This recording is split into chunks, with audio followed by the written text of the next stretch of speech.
Monsoon system ज़ेर असर कराची बांदा बिकिर इतवार न्याम और गुमाने महकमे मौसमियात तिरदा कराची मानसून अवलिस पहले बिंदा बांदा चबी हफ्ते वक्फा वक्फा तेज और गुमाने हफ्ते तेज और सबा अर्बन फ्लडिंग खदशा हम बितका चीफ मेट्रोलॉजिस्ट से गुशगी कराची हफ्ते रुचा त्योगी रुचा और बितका। जी जवाद, मौसम के हवाले से बताइएगा कि कराची में जो है वो मौसम इस वक्त कैसा है और बारिश के क्या इम्कानात हैं? जी बिल्कुल, शहर कायद में जुम्मा से आंधी और गरज चमक के साथ बारिश का इम्कान है, जबकि शाम में बूंदाबांदी भी हो सकती है।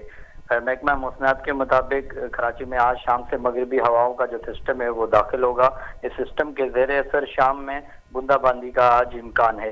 महकमा मौसमियात का कहना है कि जुम्मा यानी कल से वक्फे वक्फे से आंधी और गरज चमक के साथ बारिश कराची में बारिश मुतवक्का है और मानसून का जो पहला स्पेल है वो 2 जुलाई तक जो है बादल बरसाएगा।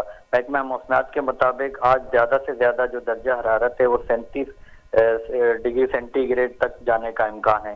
शहर में मतला जल्दी अबर आलूद है, जबकि समंदरी हवाएं हैं जो वो जुज़ी तौर पर बंद हैं। महकमा मौसमियात का यह भी कहना है कि शुमाल मशरकी सिंध से हल्की रफ्तार से हवाएं चल रही हैं और हवा में नमी का जो तनासब है वो 76% है। जी जी जवाद, बताइएगा कि हुकूमत की जानिब से बारिश के हवाले से जो है वो तैयारियां की गई हैं और इंतजामात क्या किए गए अगर अर्बन फ्लडिंग हुआ तो? जी बिल्कुल, महकमा मौसमियात का यह भी कहना है कि अर्बन फ्लडिंग का भी कराची में खदशा है। तो उस हवाले से मैंने जो अब तक की हमारी ऑब्जर्वेशन है तो लियारी टाउन और इसके अलावा कैंसी की जानिब से जो है कुछ इलाकों में जो है वो सफाई, नालों की सफाई वगैरह की गई है, जिससे जो है किसी भी मुमकिन जो हादसा है उससे बचा जा सके और अब फ्लडिंग से बचा जा सके। इसके अलावा मलिर टाउन हो गया, सफुरा टाउन हो गया, सोराबगोट टाउन है, इसके अलावा बहुत सारे दीगर जो टाउन वगैरह हैं उनकी जानिब से अब तक किसी भी किस्म के कोई भी इकदाम नहीं किए गए। जी बहुत बहुत शुक्रिया जवाद।